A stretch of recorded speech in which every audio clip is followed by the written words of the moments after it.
What's going on, everyone? Welcome to another episode of 100 Yards of Football Sports Talk Radio. I'll be your host and producer for this show, Logan Landers, and join me here today to talk about some NFL Week 4 game previews. This one's going to be regarding the Pittsburgh Steelers and Indianapolis Colts. Help me out break these two teams down, and who we think is going to win is Jay McLovin, of course, from the Elite Sports and Entertainment Network. Jay, how you doing this afternoon, my friend? I'm doing well, man. In all honesty, I have recovered from the Cowboys meltdown, and I'm ready for Thursday night football, but that's not what we're here to talk about today. I'm doing well, brother, though, in all honesty. I know you guys are down there, and our prayers and thoughts are with you guys as you are battling. I think it's Hurricane Christine, I think is her name. I remember something like that, yeah. Yeah, so our thoughts and prayers are with you guys that you get through this with no issues. Yeah, Hurricane Helene should be coming here soon, Helene, and I know Florida's getting hit hard, and it's going to be traveling through, I think, Georgia, Tennessee, and a couple other states down south. So we're all prepping for it. We've got our canned goods, we've got bread and all that, and people have been prepping the last couple of days, just getting ready for it. A lot of the schools have closed down and everything, so absolutely, everyone's all sheltered up, ready to ride the storm out. It'll be expected to hit later tonight. Just kind of go through the late hours of the night and should be cleared up by late tomorrow. So, like I said, just thoughts and prayers, and everyone just stay safe out there during these just insane times with Mother Nature. You can't control it. That's just how it goes sometimes. just gotta ride it out and do the best you can. But let's get into it, Jay. Who do you want to talk about first? You want to talk about let's talk about these Steelers, undefeated. Who would have thought 3-0 with Justin Fields also? One of the few quarterbacks, and we've seen a couple so far early this year, to get a change of scenery and say, hey, maybe it might have been a coaching staff or roster that was kind of holding someone back and not the player itself. What are your thoughts on Pittsburgh coming into this matchup? Yeah, absolutely. You look at first of all, so the Steelers are 3-0, Colts are 1-2. It's a noon game on CBS, so it'll be early. It'll be right after church. You look at the Steelers. I look at the last week, when they played up against the Chargers and took them down 20-10, and the Steelers defense gave up 125 yards and a touchdown to Herbert through the air. And I think they also gave up 20 for 61 to the Chargers running back. So the defense gave up only 61 yards to the Chargers running back. So I felt like the defense did a good job against a damn good quarterback and a really, really good run game they have over there. And they didn't give up as much. I thought that was a great thing. I look at their leaders. You look at who they got. They got Fields right now is running the game, and he went 55 of 70. Or as of right now, he is totaled at 55 of 75. For 518, he's got 2 touchdowns and a pick. Those are actually pretty good numbers, quite honestly, for Fields. Yeah. If you look back what he did with Chicago, clearly he's a better quarterback than what he was the version there. You look at Harris, their running back, he went 55 for 209 total right now, no touchdowns as of yet. So Harris, they still got to really work on getting that running game more in sync. I know Warren is there a possibility, so they really got to work on that run game side of it.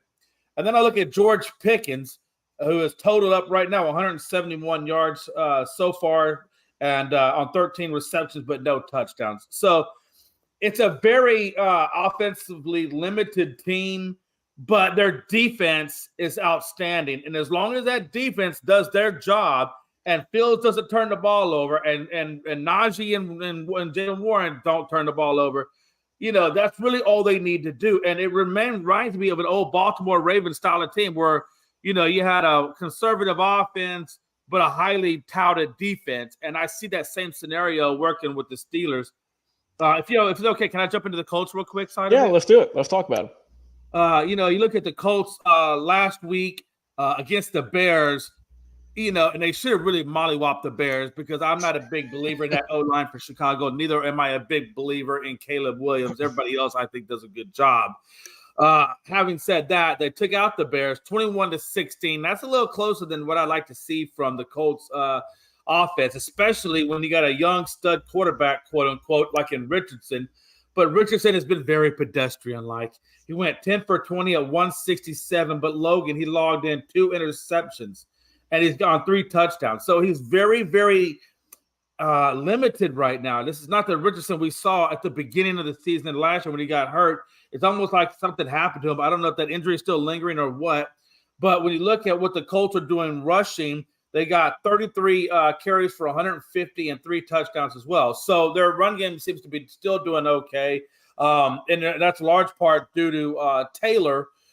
Richardson right now for the season, as we are standing, is giving you 36 of 73 attempts at 583 yards, 3 touchdowns, but 6 interceptions. Logan, that is not going to get the job done, brother. And then when I look at Jonathan Taylor, which is the bright spot for those guys, he's got 13 carries at 170, or excuse me, he's got 51 carries at 261 yards and 3 touchdowns. So I feel like Jonathan Taylor is doing his part. You look at Alec Pierce, I think he's doing his part. He's got 9 catches at 225 and 2 touchdowns. I think the one that's not doing his part is Anthony Richardson. I think the Richardson needs to get more involved, and he needs to become more of a part of that team than what he's doing right now. When I look at the Steelers as a whole, you look at the Chargers, they played Denver, and they played Atlanta. And the Steelers as a whole gave up 26 total points. That's it. Between those 3 teams, they've only given up 26 points cumulative. Then when I look at the Colts, they played the Bears, Green Bay, and Houston, and the defense gave up 53 points. That's 17.6 points a game on average. So when I look at both of these teams, what you think, that Colts have in their strengths and what the Steelers have in their strengths, you would think that the Steelers should be playing much better than the Steelers team, but I'm sorry, that is just not the case. Tomlin is just getting the most out of the least, and that's what this guy's always done. Since he lost Ben Roethlisberger, he's gotten the most out of the least. And if you don't believe me, go back and look last year. Look at the head quarterback. They had Trubisky and some other dude who nobody even cares about. Mason Rudolph. Yeah, they've had a kind of a revolving door. Exactly. In the last couple of years. But yet, Logan, they still got a winning season. Mm-hmm. And that's the point I'm making. They got better coaching with lesser players. And yet that's why I feel like the Steelers are going to walk away with this. The betting line, if you're a betting person, is Steelers are negative 1.5 and the Colts are under at 39.5. So I'm going to call this a Steelers win. I do think it's going to be not as close, but could be close because neither one of these offenses are truly sputtering. So I'm going to say it's a low-scoring game. I'm going to say 17-10 in favor of the Steelers. Yeah, when I look at these 2 teams, I'll start off like you did with Pittsburgh, and they've surprised me. Gotten off to a 3-0 start. Like you said, Justin Fields is winning there, and he's not lighting the world on fire per se with his play. He's having a good year, 500-plus yards through the air, 6.9 average yard per throw, 2 touchdowns, 1 INT. He's been sacked 6 times on the year. But, Jay, what I really like to look at, though, is the accuracy. He's completing 73.3% of his passes. I mean, if you can get your ball to your receivers and they're catching it at a really good clip, that's keys to success. You add in Najee Harris on the year, who has 200-plus yards on the ground and 55 carries, a 3.8 average, which isn't, world-beating, but it's not bottom of the barrel either. It'll get the job done. He's also got, he can also run the ball. He's getting around 69-plus yards a game. And then we know Fields can get it done with his legs, too. He's rated for 90 on the year. Like I said, George Pickens has really evolved into that top receiver. We've seen glimpses of it, and we've seen really good games from him. But this year, he seems to be putting it together. 13 grabs, first on the team. Also first in terms of yards with 171. Hasn't got to the end zone yet, but best believe I'm sure that will be coming soon. And also Calvin Austin III, been a nice surprise. Second on team receiving yards, more of a big play threat. He averages 18 yards a catch. So I like that kind of 1-2 punch out there. But offense is fine, right? It's not going to be tops of the league. But the defense, though, Jay, the defense has been absolutely incredible. I mean, there's a reason they were called the Steel Curtain all those years ago, right? They had that tremendous defense with a bunch of Hall of Fame players, and I'm not saying we're living up to that quite yet, but so far, man, they have been rock solid. Pittsburgh has this year. It's helped them get out to a 3-0 start. I mean, you look at just the line. You've got, obviously, you got to look at TJ Watt, right? He's your soul. He's your heart and soul, your leader out there, your captain. He's already got 3 sacks through 3 games this year, already looking great. Nick Herbig, another linebacker who's had a really good year so far. The veteran Cam Hayward is just holding it down. But the secondary also, Jay, they're flying all over the place. They've already got 4 interceptions on the year. Guys like Dante Jackson, Deshaun Elliott, DeMonte KZ, just to name a few. So I like this team. Like I said, this is a really balanced approach with Pittsburgh. They're good on offense. They're really good on defense, I think. And that's why they've gotten out to the start they have, being 3-0 and first in the AFC North. Like I said, they beat the Falcons week 1 with their kicker. They kicked all those goals, all those field goals, and that got them a win. But against Denver, they gutted it out, 13-6 win. Then, as you mentioned, they beat the Los Angeles Chargers last week to improve to 3-0. But when I look at Indianapolis, this is a team that's still trying to get it together, I think. I don't think they've reached their peak quite yet, or they've gotten their rhythm. And I think that rings true for Anthony Richardson, who, if you look at him, Jay, he's dead last in the league when it comes to completion percentage at only 49.3%. He's also, I believe, dead last in the league when it comes to interceptions thrown, with 6 throughout 3 games. You cannot have that. That is way too many turnovers if you want to win in this league. So he's definitely got to play better. He knows that as well. So I know he's hoping to just kind of get things turned around. We know he's got a cannon for an arm, but that don't really mean much, Jay, if you're getting it thrown to the other players, the other team. So we'll see if he can turn down on his turnover ratio against this really solid Pittsburgh defense. Jonathan Taylor, he's looked good this year. 261 yards on the ground across 51 carries, a 5.1 average, which is really solid. He's also found the big house 3 times, gotten 3 scores. So he is, kind of their bright spot on offense. Whenever Richardson struggles, just give him the rock, and he's going to make something work with it. Alec Pierce, he's also been pretty much their only receiver, Jay, and I say that because he's the only player on the team that has over 100 yards. Not 200, over 100.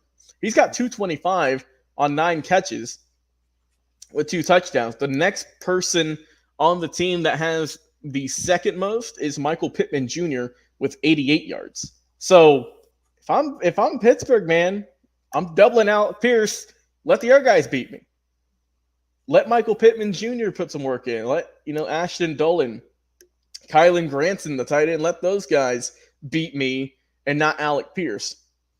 When you look at the defense for Indianapolis, I mean, they've got some good talent, right? They've got some solid players. All in all, they've got 8 sacks on the year. 2 guys leading that is going to be DeForest Buckner and Kwity Paye, who I believe Kwity Paye is on the injured list. Not sure if he's going to be able to play. I think he was last listed as questionable last I saw. And then in your secondary, you got Jalen Jones. He's the only guy who's gotten interceptions on your team, Jay. He's gotten both of them on this year. He's also got 3 pass defended, so he's doing some good work out there at the cornerback slot. But overall, when I look at these 2 teams, I think when I go for my prediction for this one, I am going to have to rock with the Pittsburgh Steelers. I think that they are a more complete team at the moment. I think that they are gradually kind of going down a hill in a good sense of that they're building their speed, they're getting their momentum, they're looking good. And like you said, the coaching from Mike Tomlin and the rest of their staff is top tier in the NFL, and I think that will continue this week. I'll go final score. Give me Pittsburgh 21 and give me Indianapolis 14. I think Justin Fields has a good day. I think the running game works good, but I think that defense there, Jay, that's a really good defense, and that's what's going to be the deciding factor in my opinion. Any final thoughts here on this game before we get on out of here?